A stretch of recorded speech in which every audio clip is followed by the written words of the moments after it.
तो 2000 जो है वो 20 खरब ही बनेगा भैया, क्या बनेगा। मियाँ साहब आप वाकई चने दे के ही पास हुए हैं। आपने कर्ज लिया, सड़कें बनानी शुरू कर दी। उतारना किसने भाई? अल्लाह नबी का वास्ता है कि ये जो इक़्तिदार की भूख है ना, इसको खत्म करें अपने अंदर से। क्या एक्टिंग करते हैं वो स्टेज पे खड़े होकर, क्या लोगों को पागल बना रहे होते हैं। आपने क्या पागल बनाना है कि कप्तान जब चल रहा है तो कैसे चल रहा है, और जरदारी साहब जब चल रहे हैं तो कैसे चल रहे हैं। और उनकी चाल से ये लग रहा है कि 3 साल का फर्क नहीं है, 30 साल का फर्क लग रहा है मुझे। अस्सलाम वालेकुम नाज़रीन, मैं हूं आपका अपना सरफराज विकी अल मशहूर ससरा। नाज़रीन, ईद गुज़र गई और माशाल्लाह आप लोगों की भी ईद अच्छी गुज़री होगी, मेरी भी अच्छी गुज़री है। जैसी ईद गुज़री है वो सब आप जानते हैं कि कैसी ईद गुज़री है। अब की बार कैसी गुज़री सबकी ईदें, वो आपने बताना ही बताना है। तो मैं आपको ये बता दूँ कि ईद तो गुज़र गई, लेकिन मियाँ शहबाज शरीफ साहब ने कुछ खिताब किया और कुछ हिसाब किताब कुछ यूँ कर दिया कि हिसाब किताब में मुझे भी परेशान कर दिया है। और कहते हैं कि अजीब ही हिसाब किताब लगा दिया है। समझ से बाहर है। ज़रा देखें ज़रा मियाँ साहब का क्लिप। लंगड़ाल, अगर ये फिक्र गलत हो तो सही बता दो। आप कुछ सारा ला रहे थे आप। नहीं, 2 खरब भाई, 2000 अरब 2 खरब बनता है। या तो मैं चने दे के पास हुआ हूँ, ये कोई और बात है।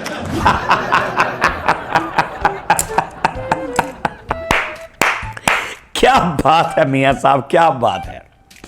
यानी 2000 अरब को कह रहे हैं 2 खरब बनेगा। वो बंदे ने सही सारा लाया है। वो बंदे ने कहा कि नहीं तुम गलत हिसाब ला रहे हो, और ऊपर से कह रहे हैं कि जी मैं चने देकर शायद पास हुआ हूँ, शायद मैंने गलत कर दिया, गलती बंदे से हो जाती है। तो वो आगे से कह भी रहा है कि 20 अरब बनेगा, कह रहे हैं कि नहीं 2 खरब बनेगा। 20 खरब नहीं बनेगा, 2 खरब बनेगा भाई। और कॉन्फिडेंट कहते हैं यहाँ फिर मैं चने देकर पास हुआ हूँ। मियाँ साहब आप वाकई चने देकर ही पास हुए हैं। मेरे लिए आप काबिल एहतराम है, लेकिन आप चने देकर ही पास हुए हैं। मुझे ये बताएं, अगर 100 करोड़ रुपया हो तो वो 1 अरब बनेगा। सीधी सी बात है, सीधा सीधा हिसाब है यार। तो 2000 जो है वो 20 खरब ही बनेगा भैया, क्या बनेगा, कैसे बनेगा? बाकी खाना चाह रहे हो? अल्लाह माफी दे। अच्छा जी, एक और जरा मियाँ साहब आज मान ही गए हैं कि मैं क्या करता हूँ। जी दिखाइएगा भाई, माइक पर ही रखो, टूट ना जाए कहीं।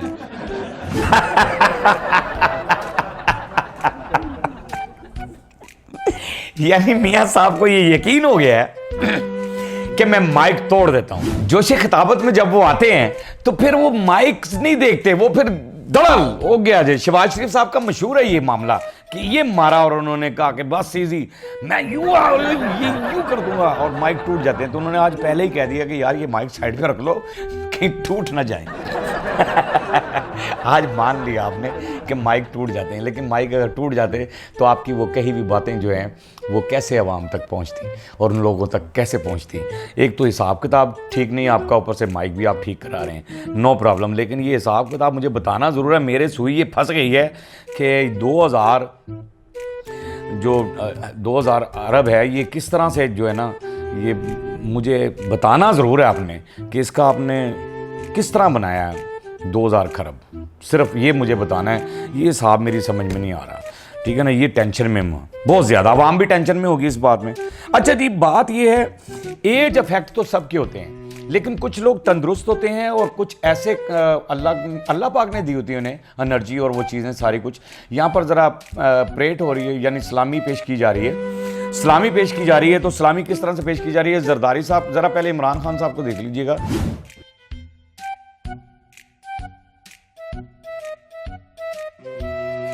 जरदारी साहब को भी दिखा दें, ये जरदारी साहब का भी।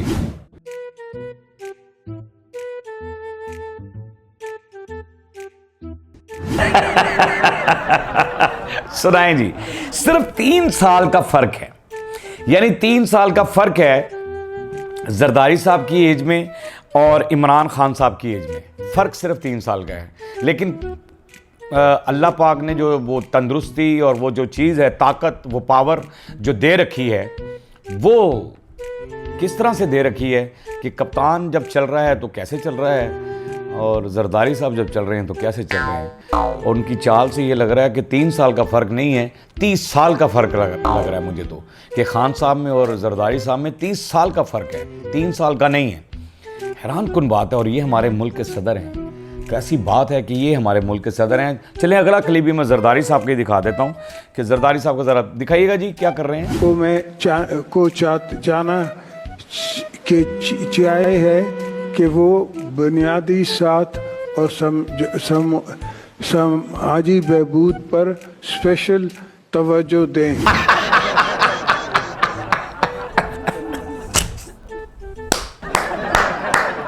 क्या बात है।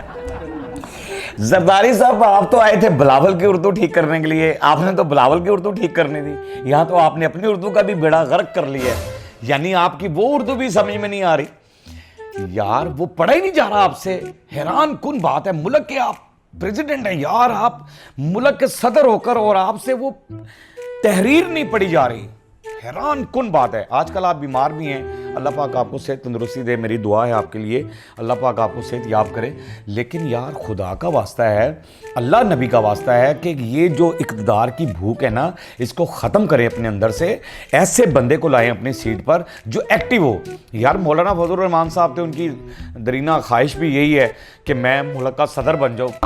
बड़ा साथ भी उन्होंने दिया है, कम से कम उनको ही सदारत की सीट पर बिठा दें। वरना नहीं बिठा सकते तो कोई बात नहीं। मौलाना साहब के साथ अगर आपके कोई ताल्लुकात बेहतर नहीं है तो मेरे हिसाब से मियाँ नवाज शरीफ साहब को बिठा दें यार। मियाँ नवाज शरीफ साहब भी एक्टिव आदमी हैं और मियाँ साहब अगर सदर मुल्क का सदर बन जाएंगे, मुल्क के सदर बन जाएंगे तो एक्टिव हो जाएगा और नाले फिर एक कोई ख़ानदान हो जाएगा, रोले ख़त्म हो जाएगा। मियाँ साहब को ले आना चाहिए, वो भी एक्टिव आदमी हैं। जरदारी साहब कुछ सोचें, खुदारा कुछ सोचें, इस कौम के लिए हाल पे कुछ रहम करें। अच्छा जी, एक लफ्ज़ जो है ना हम सारी ज़िंदगी सुनते रहे, एब्सोल्युटली नॉट। ये लफ्ज़ तो हम सुनते रहे ना कि पीटीआई ने ये बोला और इमरान खान साहब ने ये कहा था, लेकिन यहाँ पर क्या कह रही जी उज़मा जी? मियाँ साहब ने अमेरिका को एब्सोल्युटली नॉट कह दिया। हाँ बिल्कुल। अच्छा, मगर अज़मा जी ये तो बड़ा मसला पड़ जाता है जब हम कोई गुलाम है। ओए हो, ये लाइन पहले भी कहीं सुनी हुई है। ये वासिफ चौधरी साहब हैं जी, हमारे बड़े ही प्यारे एंकर हैं और कमाल आदमी हैं ये वासिफ चौधरी। और उन्होंने कहा ये लफ्ज़ मैंने पहले भी कहीं सुना है, हम कोई गुलाम हैं। यानी आज शहबाज शरीफ साहब भी ये कह रहे हैं एब्सोल्युटली नॉट, और आज उज़मा बुखारी साहबा भी कह रही हैं कि हम कोई गुलाम हैं और ये लफ्ज़ कहीं सुना है। ये लफ्ज़ तो फिर खान साहब ने बोला था और खान साहब को आपने पिक कर लिया है। इसका मतलब कि खान साहब जो कहते थे वो बेहतरीन बात थी, यानी खान साहब जो कह रहे थे वो गुड था कि हम कोई ग़ुलाम हैं, हम ग़ुलाम नहीं हैं। बाकी हम ग़ुलामी नहीं करेंगे, किसी की भी ग़ुलामी नहीं करेंगे, क्योंकि हम आज़ाद मुल्क में पैदा हुए हैं, हम आज़ाद रहना चाहते हैं। जब हमारा मुल्क आज़ाद है तो हम भी आज़ाद हैं। खुदारा जमहूरियत में बहुत सारी आज़ादियाँ होती हैं, जमहूरियत में आज़ादी दें, लोगों को आज़ादी से जीने का हक भी दें कि वो आज़ादी से जिएं। अगर ये आज़ाद मुल्क है, अगर ये आज़ाद मुल्क है, वो ना मेरे लाइन आ रही है ज़हन में, अब पता नहीं मेरे व्यूवर्स को कैसी लगती है, कैसी नहीं लगती है, या किसी को कैसी लगती है कि आज़ाद मुल्क है हमारा। मैं ना कभी कभी हैरान हो जाता हूँ कि आज़ाद मुल्क है। और मैंने ईद की नमाज़ पढ़ी ना तो यकीन जाने बड़ी सिक्योरिटी के अंदर ईद की नमाज़ पढ़ी गई।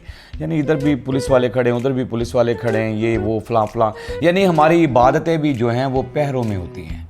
ये हैरान कुन बात है कि रहते हम आज़ाद मुल्क में हैं, है हमारा मुल्क ये, और हमारी इबादत जो हैं वो पहरों में होती हैं। ये बड़ी परेशानी वाली बात है। बहरहाल अल्लाह पाक सलामत रखे।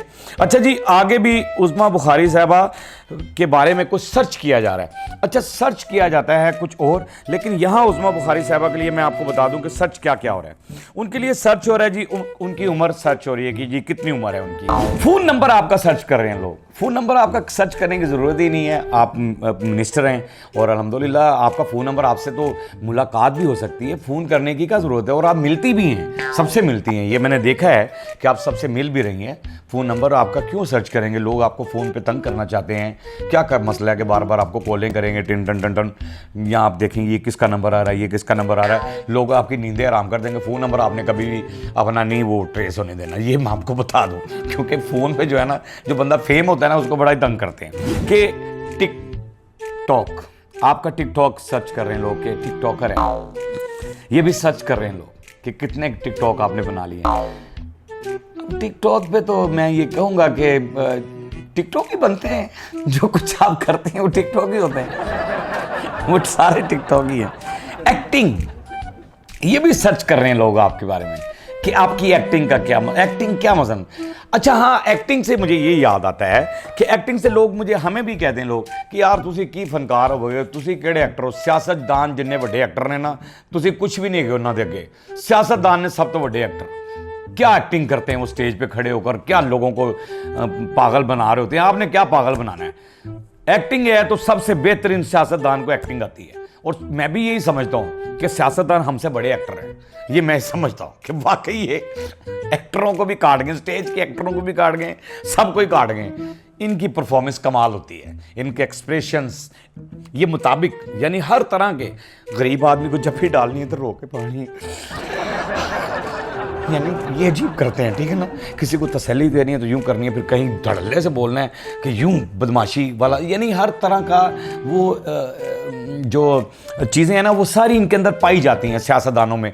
तो इसलिए लोग आपकी एक्टिंग को शायद सर्च कर रहे होंगे। अच्छा जी, अब उधार लेता है इंसान, तो उधार लेने के बाद मामला कुछ अजीब हो जाता है। ज़रा देखते हैं जी। IMF को हैरान ही नहीं कर दिया, परेशान भी कर दिया है। और जो शबाना रोज़ मेहनत है वज़ीर आज़म की, उसके बाद माशाल्लाह हमने इतना बड़ा संग मील वज़ीर आज़म से आपने कहा कि संग मील अबूर कर लिया है पाकिस्तान ने ये नया उधार लेके। आपको पता ही नहीं है कि नशे को टीका लगवाने के बाद क्या सुकून और क्या खुशी महसूस होती है, और कैसे वो खुद को चांद पर चलता हुआ महसूस करता है।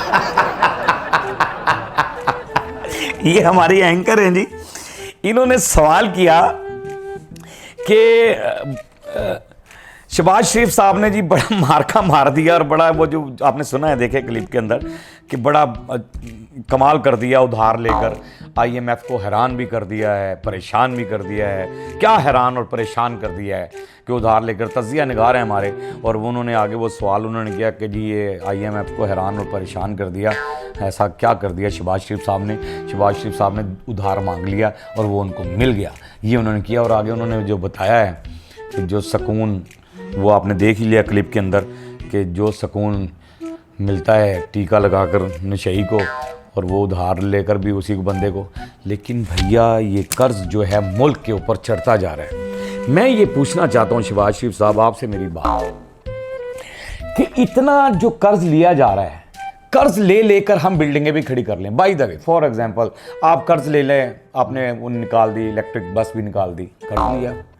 हमने क्या किया? आपने कर्ज लिया, सड़कें बनानी शुरू कर दी। उतारना किसने भाई?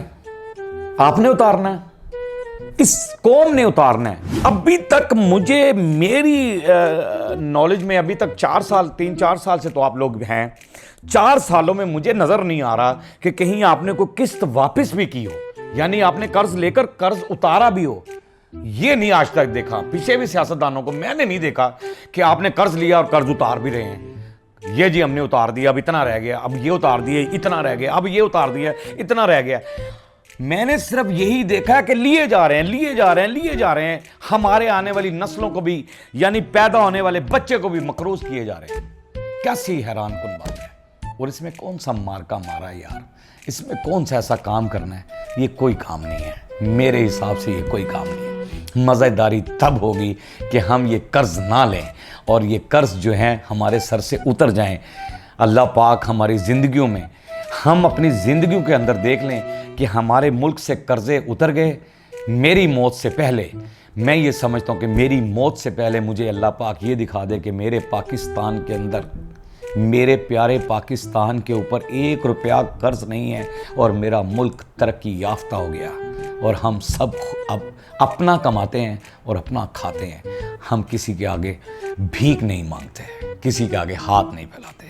कम से कम ऐसा हो जाए। इन सारी बातों के बावजूद फिर भी मैं ये कहता होता हूँ कि हमारा मुल्क जो है वो महफूज हाथों में है। अल्लाह पाक उन महफूज हाथों को हमेशा कायम और दायम रखे, हमेशा सलामत रखे, और पाकिस्तान हमेशा परवान चढ़ता रहे और तरक्की पाता रहे। मेरा मुल्क जो है वो कामयाब रहे। जिंदाबाद है हमारा पाकिस्तान, जिंदाबाद था और जिंदाबाद रहेगा। बाकी हमारा काम तो यही होता है कि आपको ये कहना कि आप हंसते रहें, मुस्कुराते रहें, हंसी वाली ज़िंदगी गुजारें, कभी किसी की दिलआज़ारी मत कीजिएगा, इज़्ज़त दें, इज़्ज़त लें, मोहब्बत बांटें और मोहब्बत हासिल करें और परवरदिगार पर यकीन रखें, क्योंकि सब ताकतें मेरे रब के अंदर हैं और वही सब कुछ कर सकता है। बेशक वही सब कुछ कर सकता है। हमने आपके लिए व्हाट्सअप चैनल भी बनाया है, हमने फेसबुक भी बनाई है, टिकटॉक भी बनाई है, उसे भी फॉलो कीजिएगा। मस्किया चैनल को सब्सक्राइब करते रहें, लाइक करते रहें, कमेंट्स करते रहें और घंटी दबाना मत भूलिएगा, क्योंकि सुसरा आपके साथ है और हमेशा आपके साथ रहेगा।